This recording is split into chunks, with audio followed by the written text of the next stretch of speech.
Good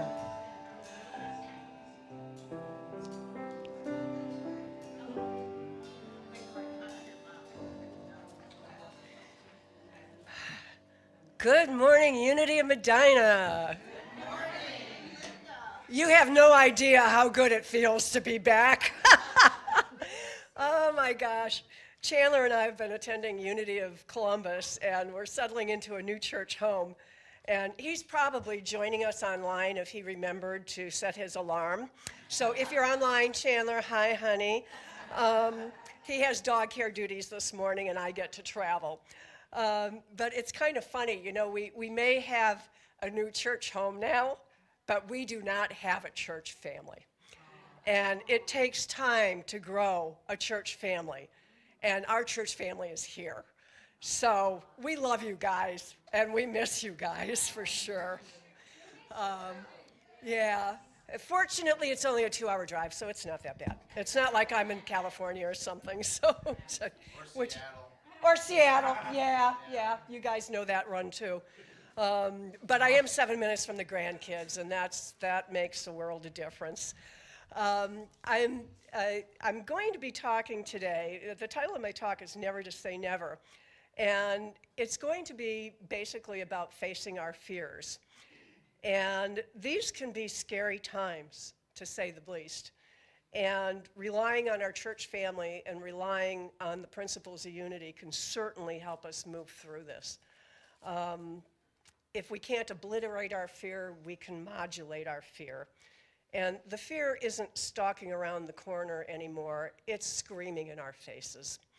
So what I would like to do to start, and I know we have our welcome and theme slide, which is, I'm a little rusty, sorry. I am in tune with Spirit's guidance, and we live by the Spirit. Let us also be guided by the Spirit, and you will hear some of that reflected in my talk. Are we surprised? No. But what I would like to do for an opening, I know Khalil Gibran always makes an appearance, or usually makes an appearance in my talks, and what I would like to do for prayer this morning is to just invite you to close your eyes and to just center and take these words on fear by Khalil Gibran into your heart and let it move through your being. It is said that before entering the sea, a river trembles with fear. She looks back at the path she has traveled, from the peaks of the mountains, the long winding road crossing forests and villages, and in front of her, she sees an ocean so vast that to enter, there seems to be nothing more than to disappear forever. But there is no other way. The river cannot go back. Nobody can go back. To go back is impossible in existence. The river needs to take the risk of entering the ocean, because only then will fear disappear, because that's where the river will know it's not about disappearing into the ocean, but becoming the ocean. So as we move forward, let's let Angie lead us in our congregational song. And I'm so happy to hear Angie again, too. You have no idea just how excited I am to be here, but probably shows a little bit. So Angie, if you could start us off, please. All right, we're going to stand, yeah? I love that poem, by the way. I just had to say that. Thank you.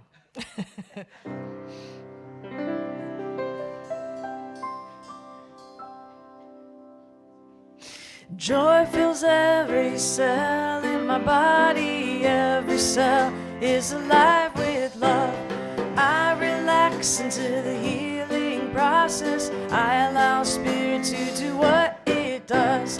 Peace fills every cell in my body. Every cell is alive with love. I relax into the healing process. I allow Spirit to do what it does.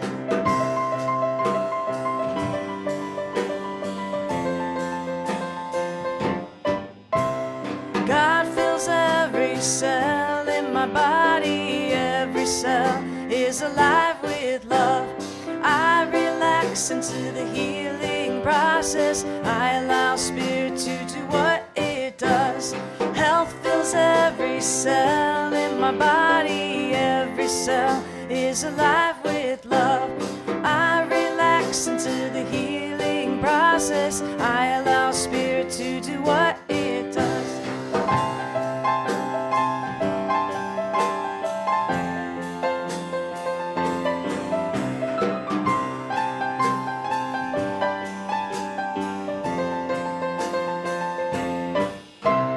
Life fills every cell in my body. Every cell is alive with love.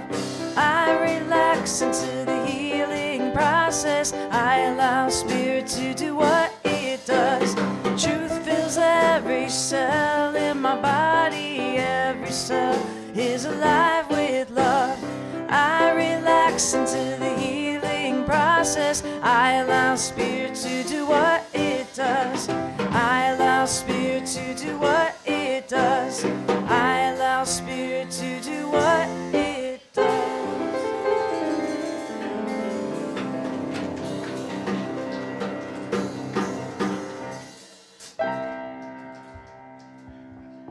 All right.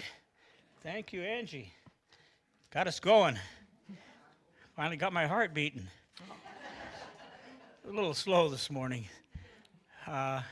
Welcome again to Unity of Medina. Here at Unity, we affirm our core values of integrity, joy, acceptance, love, and spiritual growth. March is the power of wisdom. Linda will light the yellow candle for us, please. As she's lighting the candle, let us affirm together our affirmation for the month for the power of wisdom. I am guided by divine wisdom in every thought, word, and action.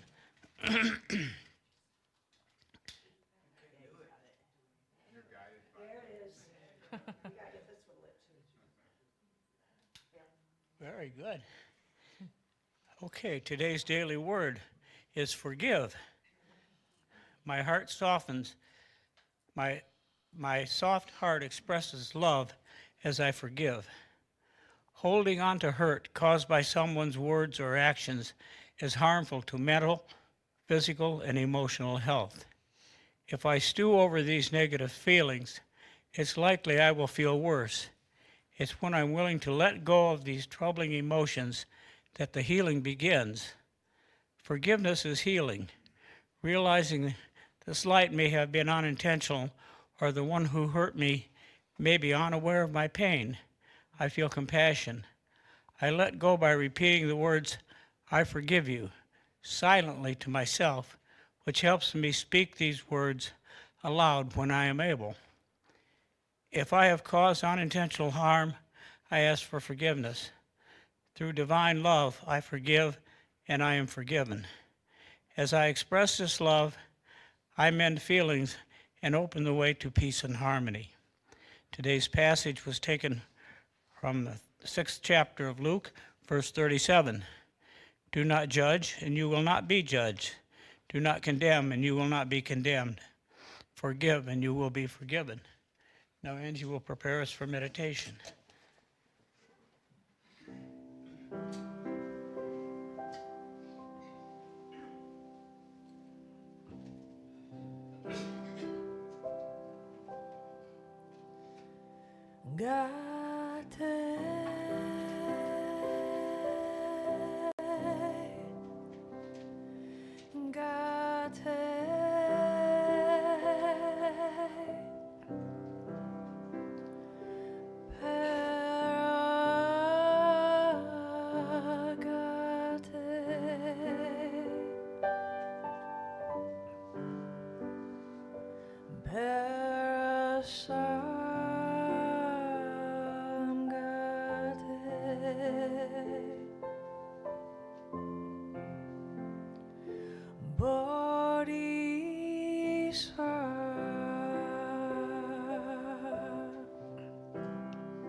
As we prepare for meditation, I would invite you to settle into your chairs, become comfortable,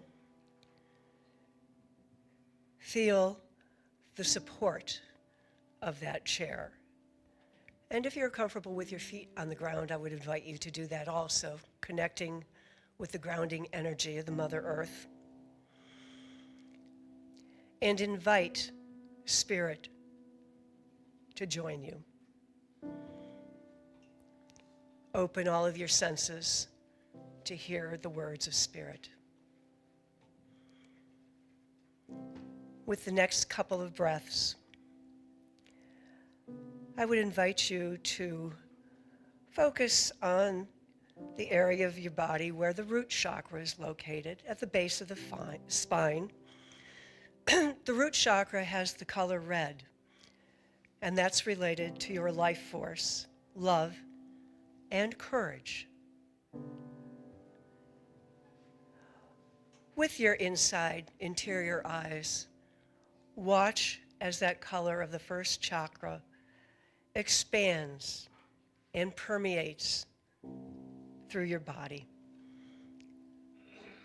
It pulses and vibrates first as a ball of energy, and then it expands, traveling down your legs and into your feet and even into the earth. If you were to look beneath your skin right now, you might see a beautiful, deep, vibrant, pulsating red energy. It also moves upwards through your abdomen, through your chest, your throat, and into your head. As it permeates your body, atom by atom, cell by cell, tissue by tissue, organ by organ, it seeks out any areas where fear may reside.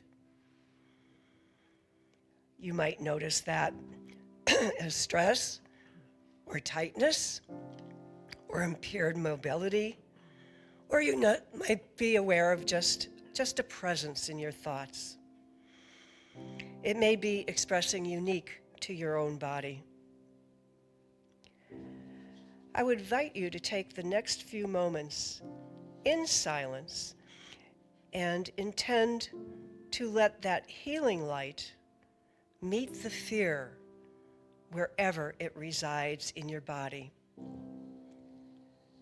Let that light permeate the area of stress wherever you are holding it, and let it pop like a soap bubble.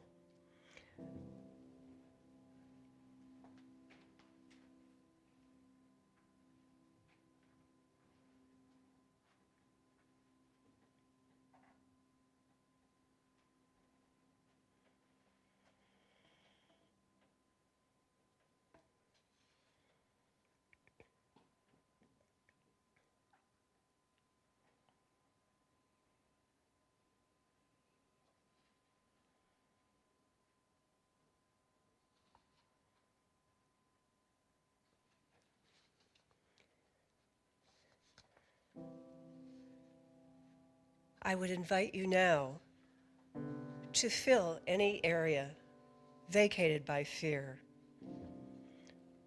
by breathing in love to those areas and breathing out gratitude.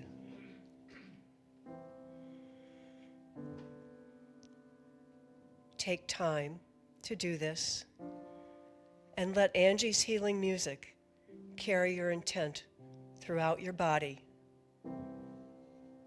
and come back to this time and space when it is right for you. So be it.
Thank you, Angie. I can feel that in every cell of my body. Thanks.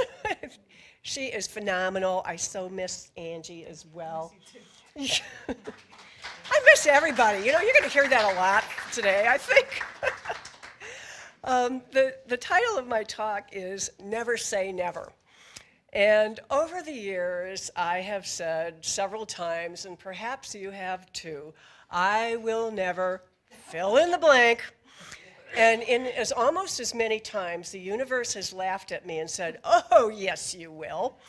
For instance, after living in the district in Maryland, I was never going to cross the river and live in Virginia. And the universe said, oh, yes, you will. And I wound up in Fairfax, Virginia, where I happily lived for 27 years. And enamored with the power of DC when I was 22 years old, I was never going to have children and opt for a career instead. And the universe said, oh, yes, you will. And the love of my life was born, and I became a mother. And after escaping the state after college, I was never going to move back to Ohio. For 33 years, I thought I had this never. And then the universe laughed and said, oh, yes, you will. And in 2005, we moved to Medina. Every time a never fell, it was a life-changing, challenging experience. And some call those FGEs. In each case, for me, it was a challenge from the universe, from the Mother, Father, God, to step up my act and move through the fear that comes with a shattered never. You're stepping off a cliff, and it's your choice whether you fall or fly. Today, I'd like to do two things. First, I'd like to share Bishop Mary Ann Booty's thoughts on bravery from her book, How We Learn to Be Brave, Decisive Moments in Life and Faith. Bishop Booty is the spiritual leader of the Episcopal Diocese of Washington and the Washington National Cathedral. She responded to President Trump's upside-down Bible photo op at St. John's during a protest in 2020. And this year, she implored him to have mercy at his inaugural prayer